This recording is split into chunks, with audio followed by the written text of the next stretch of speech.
Exodus chapter 3, starting at verse 11, and it reads, "But Moses protested to God, 'Who am I to appear before Pharaoh? Who am I to lead the people of Israel out of Egypt?' God answered, 'I will be with you. And this is your sign that I am the one who has sent you. When you have brought the people out of Egypt, you will worship God at this very mountain.' But Moses protested, 'If I go to the people of Israel and tell them, the God of your ancestors has sent me to you, they will ask me, what is his name? Then what should I tell them?' God replies to Moses, 'I am who I am. Say this to the people of Israel, I am has sent me to you.' God also said to Moses, 'Say this to the people of Israel, Yahweh, the God of your ancestors, the God of Abraham, the God of Isaac, and the God of Jacob has sent me. This is my eternal name, my name to remember for all generations. Now go and call together all the elders of Israel.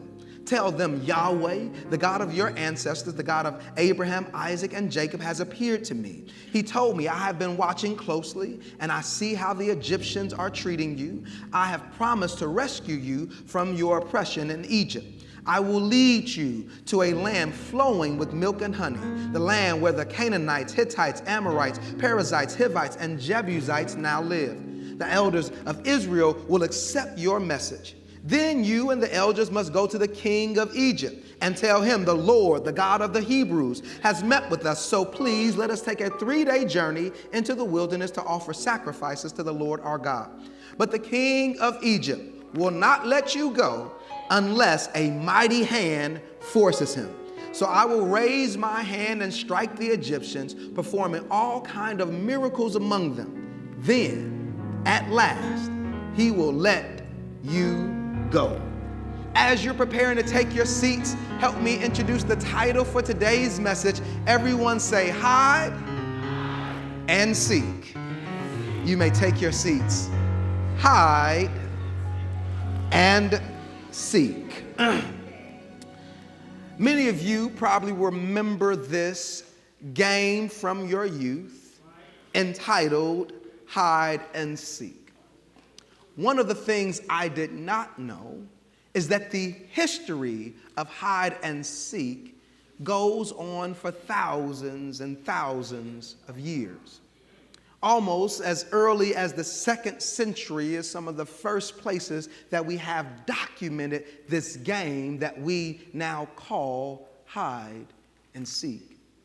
What's even more special to me about this game is variations, ways to play this game have arisen in so many different cultures, from ancient Greece to Africa, to South America, to Japan.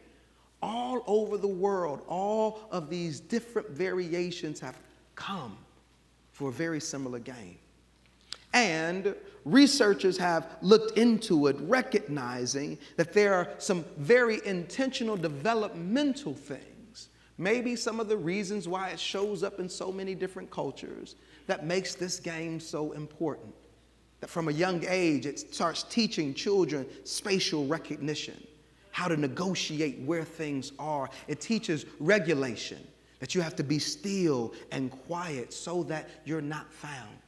It also creates social bonding. You get to know other people. Some of us, we start playing this game with people we didn't know, but after we played, we sure enough became friends. And another piece that showed up is then there's all these different rules that showed up. Depending on where you are, probably determines how you play, or maybe even what you say. Things such as home base, which we call goose in Chicago. I don't know why we called it goose, but it was called goose, right? The idea that if you could outrun somebody, even though they found you, they really still didn't catch you, right? Or sometimes there were other variations to the game.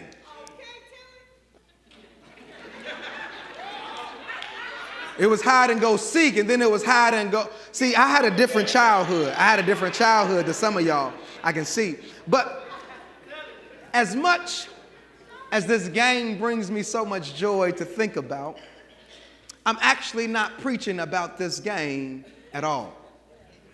However, the name has been the thing that has grabbed me.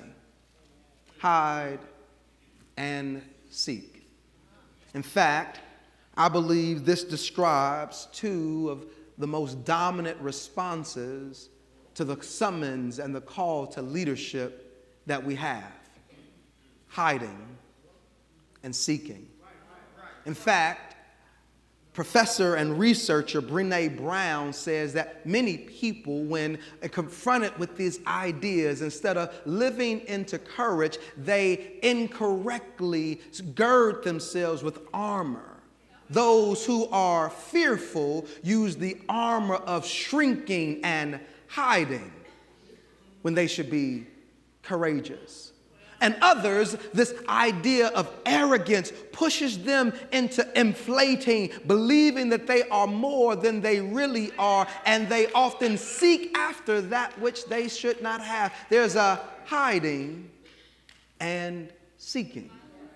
Yet, before I jump headlong into how the text shows us this, I think Ted Lasso has a great image for us to watch. Check the screens. Better manners when I'm holding a dart. Please. May, what do I need to win? 2 triple 20s and a bullseye. Good luck. You know, Rupert, guys have underestimated me my entire life. And for years, I never understood why. It used to really bother me.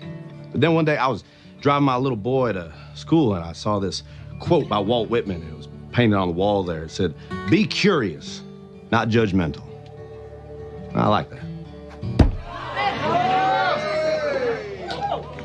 So I get back in my car, and I'm driving to work, and all of a sudden, it hits me.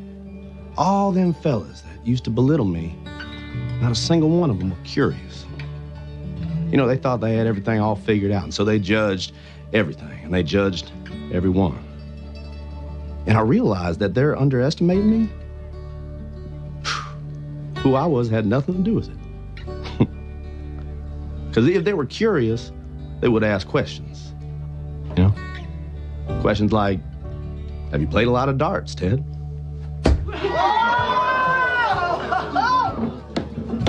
Which I would have answered, yes, sir. Every Sunday afternoon at a sports bar with my father from age 10 until I was 16 when he passed away.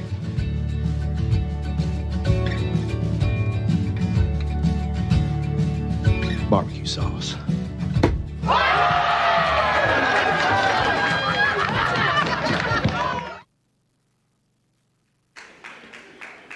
All right. Let me set the scene. Ted Lasso is an American coach, and he's brought to England to coach a sport he's never coached before. He has no idea about English football, or what we would call soccer, but he knows one thing very well. He knows people. And in this particular scene, what we're seeing is two leaders on extreme ends, and Ted Lasso was actually in the middle. One is the wife of former owner. She now owns the club, and there was a small piece where the former owner is using to harm her because he is so wealthy and has brought stock and stake back into the company just so he could shove in her face. And she's responding in this moment of fear, not knowing what to do. And then on the other end, you have the former owner, Rupert. This is a man with all types of abilities, always seeing and imposing his will. And then you have Ted Lasso that stands in the middle. And we have this beautiful portrayal. He's not the richest. In fact, he doesn't even know soccer. But in this moment, he leverages what he has, is able to be courageous by doing something he was already good at. He got caught and pulled into playing a game that was set up for him to win. But the arrogant wouldn't have seen it, and the fearful were too worried about it, and yet he wins in the end. And it's this imagery that I think would be a great way for us to see how we should walk in leadership. It's not to lord over or be arrogant, nor is it to run away from and be fearful. It is to be courageous, and not just in ourselves, but in what God can do. And yet in our text, we have a very similar imagery.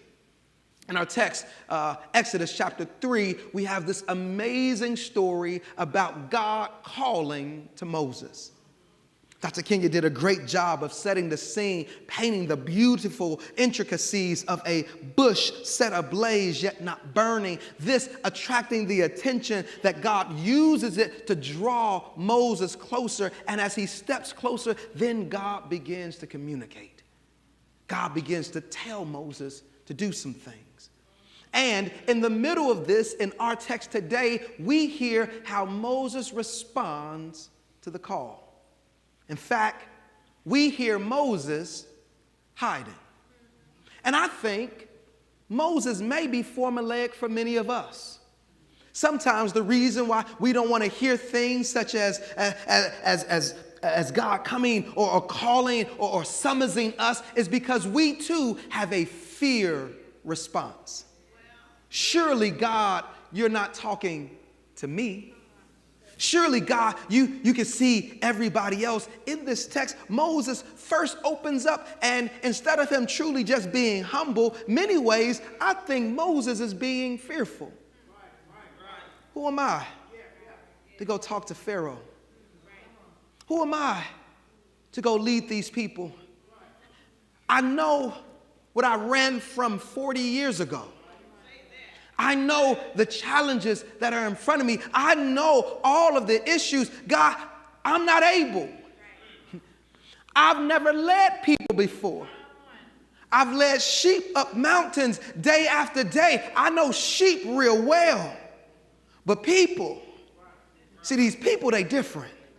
See, these people, they like to talk back. These people, they like to disagree. These people, they like to rise up. These people don't always respect what I'm trying to do. God, surely you're not calling me to lead people. In fact, if y'all would just look at me, the honesty of it is many of us think the most challenging thing in life ain't life. It's the people we bump into in life. It's those folks that we work with. It's the people that we're born into a family with. It's those individuals who are our bosses or our supervisors. It's those individuals that we got to supervise. It's always people. And oftentimes, we don't respond to the call of God because we're running with fear. We want to hide. We want to hide, and I want to be honest. I want to tell you that you want to hide for good reason. Leading is hard. Sometimes we want to hide because we don't want the extra scrutiny that leadership takes. Because when I'm leading, that means that I have to live a certain way. There are different expectations of me now. And it's much easier for me to go under the radar. Nobody is looking at what I wear. Nobody is looking at what time I show up. Nobody is worried about all the things that I say. I could say something in the wrong way and get away with it. But when I'm leading, all of these things now are under scrutiny. God, I don't want to live under all of that. Now there are expectations. Now people are looking to me to do the right thing. I want to be able to do the right thing when I want to and then do the wrong thing when I want to. I don't want to show up and people are always expecting the right thing from me. No, God, that's too much. Let somebody else live that life. Or sometimes we run into the fear because the truth is we don't want to fail. We don't want to lead people the wrong way. I don't want folks looking at me, following me, and I'm going the wrong way. I barely know how to make heads or tails of my own life. I barely know how to get things right for myself. You mean now I got to be thinking about what other folks got to do? Not only can we lead them wrong, but maybe we might fail because they might find out who we really are. And leadership also pushes all of the things that we so easily like to hide. See, I can show up and sit in the back of service and nobody knows what I'm really going through. In fact, the reason why I don't talk to folks all the time is that I don't want you to smell the alcohol on my breath or the weed on my breath, because if I can stay far enough away and I keep my mouth closed, hallelujah, nobody knows what I got on me. But now you want me to lead, I got to show people what I'm struggling with. I got to expose my inadequacies. Because every single one of us, none of us are great in everything. All of us have weaknesses. And funny thing is, once you start leading, I promise it feels like the only thing that people talk about is the stuff that you ain't good at. God, I don't want all that. In fact, I just want to go to church, worship God, get a good little message and get some encouragement, and carry my tail home. I don't want nobody asking me for nothing. I don't want nobody expecting nothing out of me. I really don't want any responsibility. And sometimes I get mad because now God is trying to pull on me, and I've been running from this for a long time. I've been acting like it ain't there, and the way it shows up, you know what's funny? The way it shows up in church, anger. We show up in anger because there are problems that we notice that we actually are the answer for, and we're angry because other people ain't fixing those problems. And it makes so much sense to us because we are the answer, and we don't understand why other people ain't seeing the answer. So now we sitting up with our hands folded like, I don't know why they just won't do this. If they would just do this, if they would sing it this way, make the sound this way, fix the graphics this way, do the movement this way, if they would just preach this way, everything would make sense. I don't get it. Why ain't nobody? See, they just want to mess it up. See, they don't even care about what they do. Now all of a sudden we angry. We angry because you are out of place. Because we've allowed the fear to keep us from following the call. Some of you in here, God has called you. And it doesn't matter how much you don't want it. The call didn't come because of your wanting. The call isn't about your desires. In fact, many of the things that you truly desire, sometimes the layer under the desire actually gets fulfilled by obedience. That for many of us, the unfulfillment that we exist in is due to a lack of obedience. We're walking out of alignment with God, and we wonder why we can't stand rightly, why things never feel stable. Can I tell you, yes, there are headwinds, yes, there are difficulties, but there is no better place for you to be than in the will of God, that your obedience to God actually girds you. You are better able to stand the winds when they come when you are rooted in the one that can hold you up. You got to be in the right position. So this is going out to some of you who've been hiding. You've been hiding in the sanctuary. In fact, sometimes I could tell y'all be hiding because I'll be sitting in the church and I'll be listening, and they be up there singing. I'm like, go ahead, praise team, go ahead. Yeah. And then all of a sudden I hear a voice coming from another direction. It ain't coming from up here. It's a voice out there. And I'm like, why in the world is this voice back here and it ain't up there? Why aren't you using that gift the way you ought to be using it? And this is my shameless plug, and I'm just going to say it because I'm the pastor. I think it's a problem that we don't have more men in our praise team. I'm going to walk heavy. I'm going to walk heavy on this one. Y'all can judge me if you want to. Say whatever you want to say. This is not a woman's praise team. This ain't the woman's prayer circle, prayer ensemble. This ain't the praise ensemble, just for the ladies. And don't get me wrong, ladies, thank you for all that you have been doing. Thank you that you have held us together. Thank you that we would not have music had they not showed up. But can I say, there are some men in here that ought to have your tail.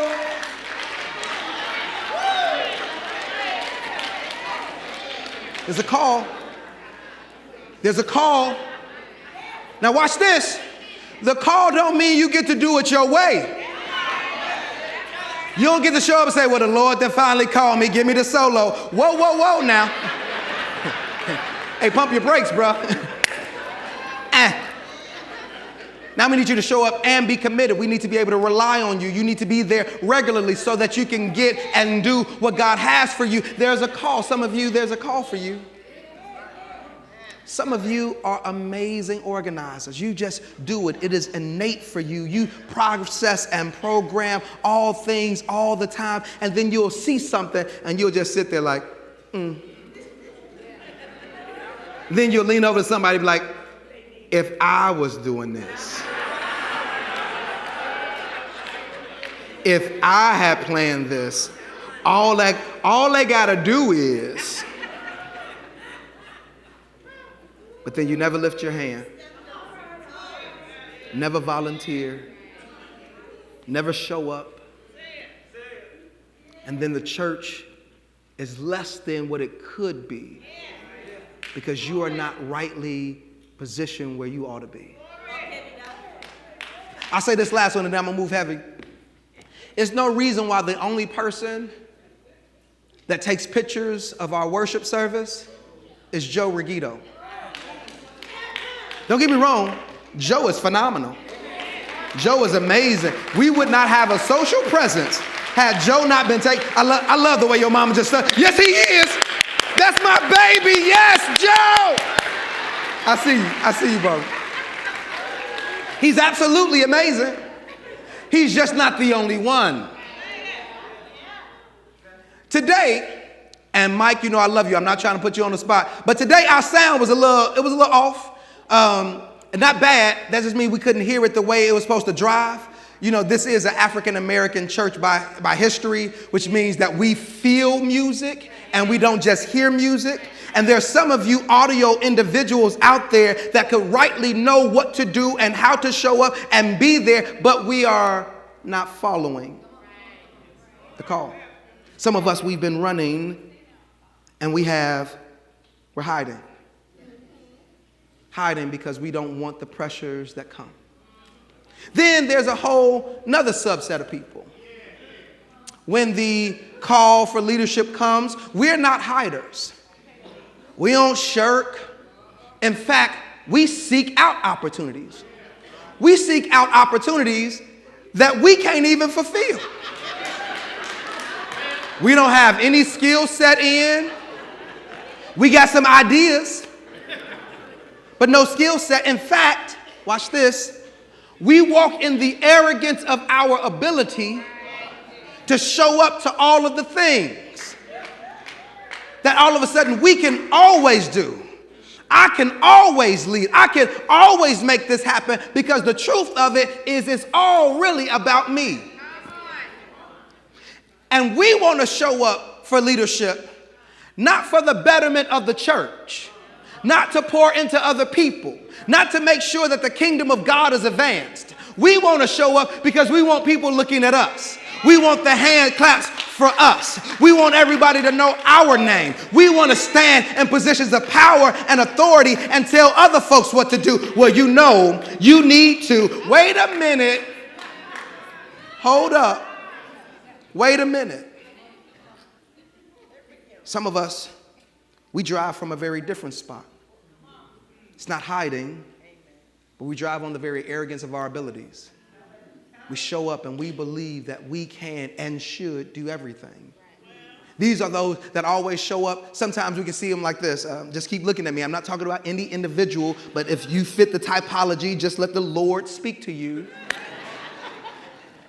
These are the folks that show up to like Bible study or a class and nobody else ever gets a chance to talk. Because they got to say every answer.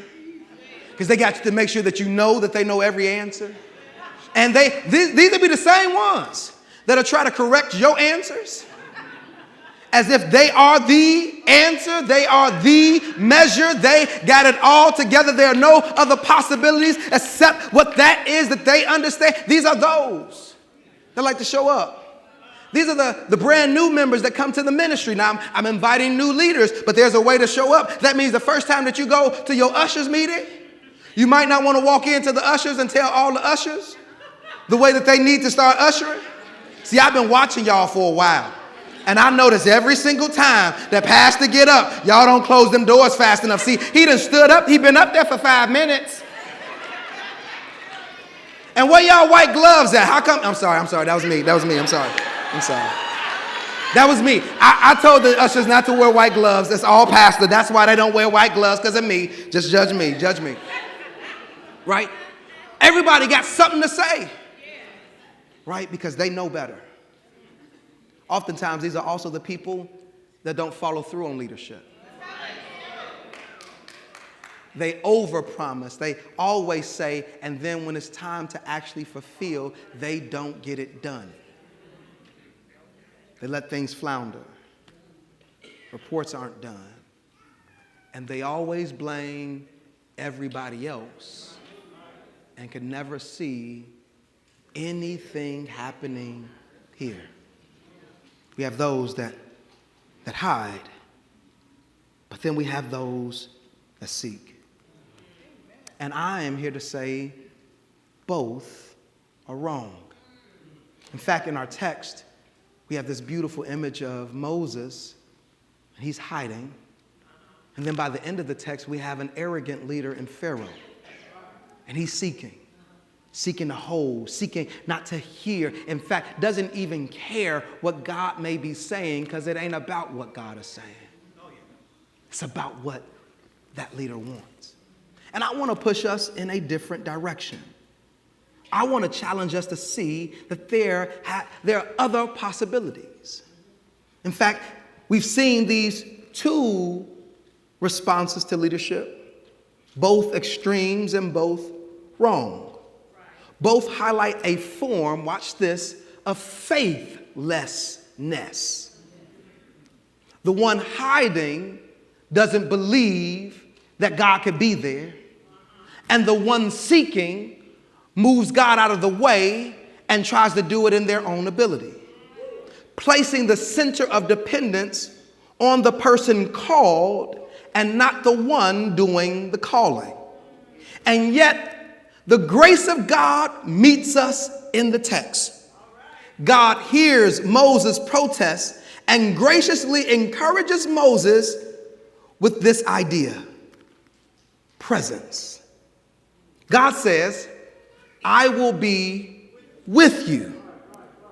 Herein, God does a subtle move that causes a big impact. He calls Moses to a task that is larger than Moses' ability. Then God answers Moses' deficiency with presence. The call to Moses is not for Moses to accomplish the task solo, but to allow God to work through Moses. Did you catch the subtlety? God is going to do the work. Moses is the vessel, the conduit to which God has chosen to do it. Meaning that while Moses will use all of his experience, while Moses will use all of his passion, while Moses will use all of his ability, it still won't be enough. Moses alone will fail. And it is what I have liked to term the divine delta. Everybody say divine delta. Delta in mathematical terms often means the difference. It is the separator between two things. And God then often sets it up so that there is a gap between what we are able to do and what God has called us to do, making God's intervention essential for success.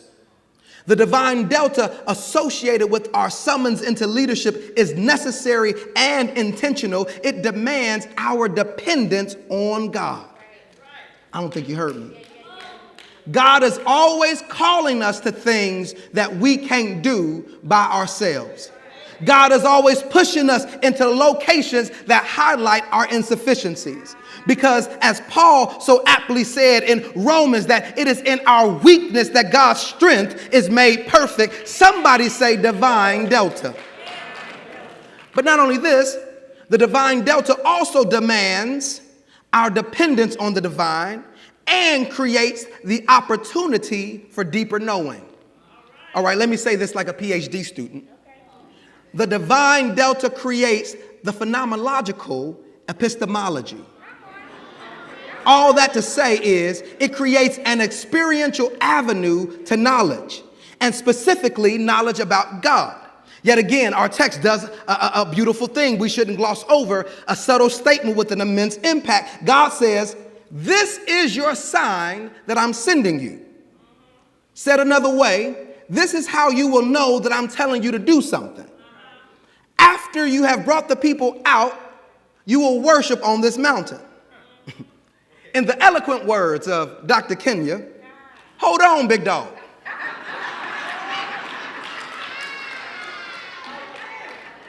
Watch what God says. The sign that God is telling Moses to do this will show up after Moses has done it. The sign doesn't show up before, it shows up after. God collapses the experience of time through faith so that the outcome signals the outset. Oh, Jesus.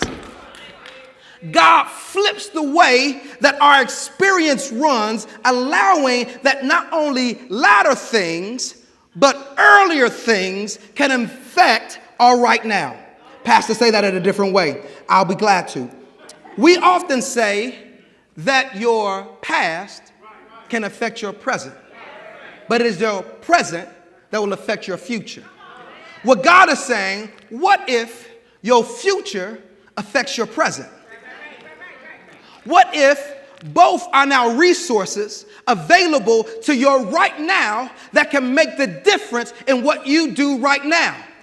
Meaning you're not waiting for the thing to become. The fact that God has spoke it allows your right now to start going after it. That the very thing that God has called you to do will begin to summons you to follow after what God has already said before God ever does it. I wish I had a church in here. This means that I don't have to wait to see God do a thing. The fact that God said a thing means that the thing is already done. All I got to do is show up and let the very God that told me to do the thing show up through me and get it done. I just gotta do my right now. That time don't even work the same way for God. That God says, I'm gonna make it happen now. But not only this, he pulls, he says, I'm gonna do it with you. In fact, your sign is gonna show up later, and you'll be able to better understand it once you've already done it. How many of you, at the beginning of something, you thought about it, you were racking your brain, you were so worried, sleepless nights, worrying about that which God is calling you to do. And then years later, after God had done the thing, when you look back to understand where you had been before you had done the thing, you understand the whole situation differently. There was information that you didn't have at the outset, that now at the outcome, you recognize that God was already doing. I didn't know what God was doing with me right here. I thought that God was leaving me. I thought that God had walked out. I thought that God had left me by myself. But what God had created was an opportunity for me to get to know God in a different way. I didn't know God this way before. So now that I've seen this thing, when I look back, I can recognize that the very God that told me is the very God that made me. The very God that was available is the very God that'll make sure it happens. This is the God that says, I'll meet you in your right now. But I didn't understand it then. I didn't understand it until I went through it. And by going through it helped me better understand where I started. I'm talking to somebody. He says, you'll know me differently. Oh, y'all not following? You're not following me? Watch this. So then Moses pushes again. He says, well, who should I tell the people is sending me to do the thing that I will only know is done after it's done. What name shall I give them? What understanding of the individual should I provide? And then God does a thing. He says, I am who I am. The beauty about this language is that in the Hebrew, it doesn't have an aspect of time. The Hebrew does not say, I was who I was. It does not say, I am who I am, or that I will be who I will be. In fact, all of them are potential translations. It could be, I am who I was, I will be who I am, and I was who I always will be. You just don't understand that this idea for God means it don't matter what time of day, it don't matter when it comes, it don't matter where you are, I will find you, and I am will be present in your yesterday, in your today, and in your tomorrow. I wish I had a church in here, because if God is with me, if God is for me, who can be against me? If God, the creator of the universe, if the one with all power in his hand is speaking to me, there is not a possibility that I can't do what God says. Hold on. He says, I am, but watch this. God does some craziness there. He says, tell him that I am who I am. And we often get stuck there, and that's a great place to get stuck. I can preach, I can jump and shout all day about that. But then something bigger happens. God does something in language that doesn't make sense. Jesus. God gives him an actual name. He says Yahweh or Jehovah, depending on your rendering. Both of those are the same letters. Yahweh, Jehovah is sending you. But he says, this is my eternal name. Oh, Jesus Christ.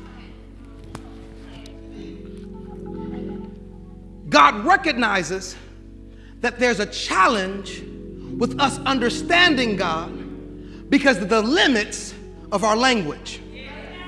Every time we try to talk about God, our words try to put limitations and boundaries on God so that we can try to understand and apprehend God. God is saying, let me help you. Not only will I give you a name from me that does not have temporal and time connected to it, I will give you a name that I have to pluck out of a language that you don't even have access to. Let me go to my eternal Rolodex, find a name, a word that means things that you don't even understand, and I'll provide it for you, that when you call upon it, it will connect you to that thing that you didn't even know was there before you were here, will be there after you are here, will always be around, because it is eternal. You can't talk about me with your limited language. You can't speak about me with the limits you got. I gotta give you something brand new. Do you know the God that we serve? Do you know the amazing God that calls us? Do you know? He says, Yahweh. It doesn't even have vowels. In the Hebrew, the word does not have vowels. It is all breath consonants. Jesus Christ.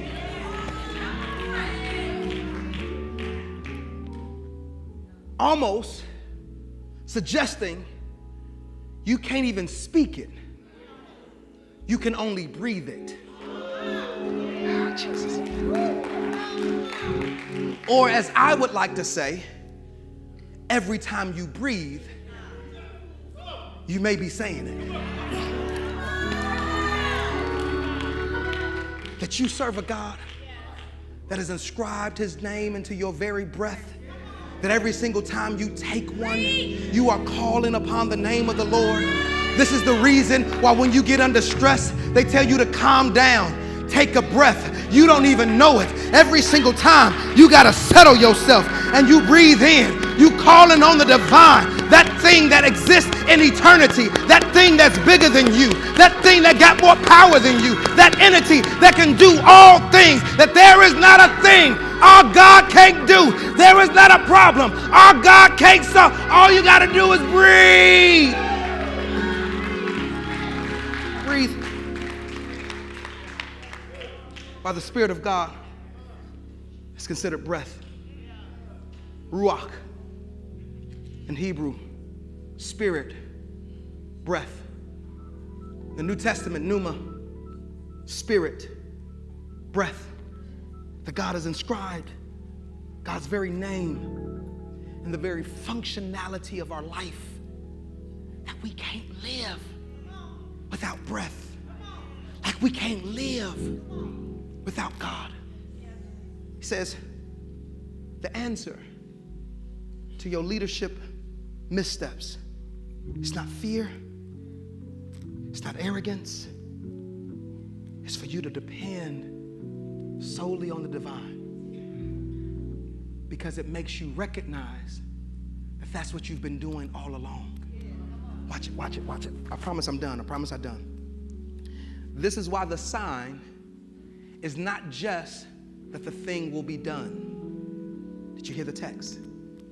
He said the sign is that it will be done and you will be back here to worship. Okay. I promise I'm finished. I promise. I'm done. I'm done. That means I'm not done.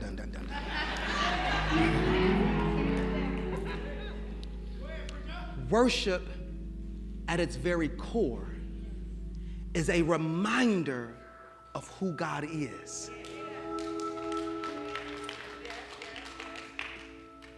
He's telling Moses that your sign that you can do it will be after it's done, you will worship. Moses could worship right now. But the way in which he will worship ain't gonna be the same as the way he's gonna worship after God does the thing. That God is creating a way to better be known so that your worship will be more real, because now you know God in a different way, and so you'll show up in your worship in a different way. This is why I'm always blown away when we come to moments of worship at our church and we act as if we ain't never been through nothing. We act as if we've never experienced anything. We act as if God ain't never showed up. And I don't know, maybe it's just y'all, but I don't want no rocks crying out for me. I want to show up to the God that I know has met me when I was in my lowest hour. The God that saved my life, kept me from taking my life. The God that made a way out of no way. The God that loved me when nobody else loved me. The God that was there for me when nobody else was there for me. The God that provided when I didn't have enough. The God that makes a way over, under, through. I got a God that I recognize because I've seen him. There's a commercial, a farmer's commercial, and they always end the farmer's commercial with, we know a little something because we've seen some things. What they're communicating is that we can better cover you is because we've seen so many crazy needs for coverage that there is nothing that you'll bring up that we haven't seen. So you can trust our ability to cover you. I got a God that made sure I was hungry, so I'll find out he can provide. I got a God that allowed me to get sick, so I can find out he's a healer. I got a God that made my resources dry up, so he can show me I will provide all of your needs according to my riches and glory. I got a God that let the weapons form so he can say, but they ain't gonna prosper. I got a God.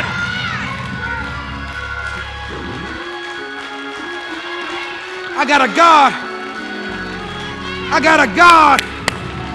I got a God whose name is in eternity. I got a God who can tell my right now that your later will be greater. I got a God. I got a God. I got a God that when he calls me, I ought to know that if he calls me, everything that I'll need to accomplish that which God has said, God will provide. So forgive me. I know folks always think I'm being funny, but folks come up to me all the time. Oh, Pastor, you done did a good job. Oh, Pastor, you done preached a good word. Oh, Pastor, you done prayed a good prayer. But can I tell you, I ain't trying to be funny. I ain't trying to have false humility. I know where my bread is buttered. I know where the power comes. If there's been anything that has been good about me, it is only because Yahweh said, I'll let it be so. So thank you that it worked, but it was all God. Thank you that it moved you, but it was all God. Every single thing is all God. And so, as if we get ready to close, I feel the only adequate way to close this moment is in a moment of prayer. And I want to be specific. I want to pray for those of you that you've been wrestling with the calling of God. You've been wrestling with what God is telling you to do. And I want to make sure that we're praying over you. And I even want to pray for some of you, you've been leading. And now you can sense that God is calling you to lead in a whole new way. Because the challenges that are before you ain't like the previous ones. But God doesn't want you to be fearful, nor does God need you to be arrogant. He needs you to have the courage to trust God. God could have brought the children of Israel out by himself, but God chose to do it through Moses.